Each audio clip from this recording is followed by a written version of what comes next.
Oh my God. Thank you, Jeff. Okay, sugar, sugar, sugar. Yes, sweet stuff right now. Hélène Charlebois is here this morning, registered dietitian, and we're talking about sugar content in our diets. Good morning, and thanks for being here on this cold morning. Very cold. We'll be making a cold smoothie later. That okay. won't warm us up, but there's some espresso in it, so it'll give us a good morning jolt. Good kick to it. So how much sugar are we allowed to have a day? What's a reasonable amount of sugar? You know, the Canadian government does not have any standards, but the World Health Organization finally said, okay, we need some standards. So what I've done here is I've put 12 teaspoons of sugar in this bowl, and that's the maximum for your day. So it looks like a lot when you look at it in a bowl. In a bowl, but yes. But just for example, when Splenda brand sweetener did a survey of Canadians, 1,500 Canadians were surveyed in December, asking about the sugar content of their breakfast. And when we calculated out, you know, what do you put on your bagel, what do you put on your toast, it comes out to 6 teaspoons a day. So you're blowing half that amount on one meal. On one meal at breakfast time. And that's not including, you know, later, your morning snack. A lot of the yogurts, this happens to be a plain yogurt, but a lot of the yogurts out there in a serving have 6 teaspoons of sugar. So if you're putting other things in there, like sweetened things and granola, then you're adding the sugar content quite high. Sugar in your coffee or tea, that kind of thing throughout the day. Exactly. And reading the labels, the ingredients, because sugar it's not going to say sugar on the label. It might be called something else. Yes, it might be called, and we talked about that. Be careful with the high fructose corn syrup. Now we're looking at abdominal obesity. You know that muffin top? I don't know, when we were younger, nobody had these muffin tops. I don't remember. If you were big, you were big. Yeah. But now we have these muffin tops, so we're getting abdominal obesity. That's very important because that's the heart disease, that's the diabetes. When you're looking at your breakfast, this is an easy way that you can cut back. Instead of using sugar in your coffee, you can use Splenda. And what's nice about Splenda, it is a natural sugar base. Yeah, tell us about the breakdown and maybe some of the misconceptions about Splenda and a sweetener like this. Yes, I think the artificial sweeteners have had a bad rap because the aspartame or the NutraSweets, when you heat them, they do break down in some chemical compounds. But Splenda is a sucralose base, and you said it is from sugar. It is a natural source from sugar. Your body does not recognize the calories, so it's 0 carbs.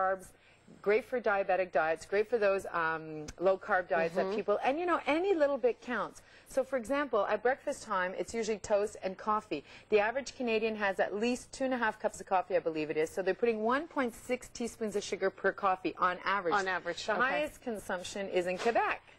They have a huge sweet tooth. When you're looking at muffins and things like that, bagels, on the bagels you'll put cream cheese and you'll put jam. On the cereal, a lot of these cereals are sweetened to start off with. When you're reading the label, when you're looking at the sugar content, I usually tell people not more than 10 grams of sugar. That's 2 teaspoons already when you're looking at a label of cereal. Okay. So what you can do if you want a little sweet tooth, like oatmeal, a lot of people will add maple syrup. Add a little bit of brown sugar Splenda. The difference between the two, this Splenda is stable in cooking. When you heat it, that's the nice thing. It will not break down to chemical compounds that are unhealthy. So you can use it in hot things like coffee and tea and baking. Okay. This is 1-to-1 with sugar. The brown sugar Splenda is half. Half to 1. Yeah. They do use real brown sugar plus half Splenda brown sugar. So when you're making a recipe with it, then you're using half. So we're going to make a smoothie. So we're going to put, like, Splenda.ca says 1/2 cup of milk, but we're going to put a full cup because I'm going to try and give a really nice smoothie to most people on the set here. Then we're going to put some espresso. Again, half a cup. All of this in? All of it. It's more than 1/2 cup because we're going to give it. Splenda.ca has the recipes. This is your Splenda. It's 1 teaspoon. That's it. Yeah. And then we have some granola in it, which is great. That's 4 tablespoons. A little bit of the cinnamon, and then we'll end. Shake, shake, shake, shake. That's good. And then some yogurt. How much usually yogurt? says 1/2 cup, but let's go with half the container, which is about a cup. Okay. I hope that smooths up. Last time we did this, the berries all got caught or something, and we had to put the cover on. Put the cover on. Put the cover on. Right. Be careful at home. Put the cover on, and then just put it on blend right here. So, see, it's going to be a dark. So what we've used is the sugar Splenda, and you'll see there's no aftertaste. That's another thing with Splenda. No aftertaste. So I think that's now good. we can pour it. So I have some powdered cocoa here because this is non-sweet as well, the powdered cocoa. It's going to be interesting. I think with the granola, if you let it sit a little bit, would probably be better, right? Because then it would absorb a little bit. Look at this. So I'll put the cocoa powder on top, and then we'll have a taste test here. I promised Kurt that we'd give him a little bit, so we'll have to save him some.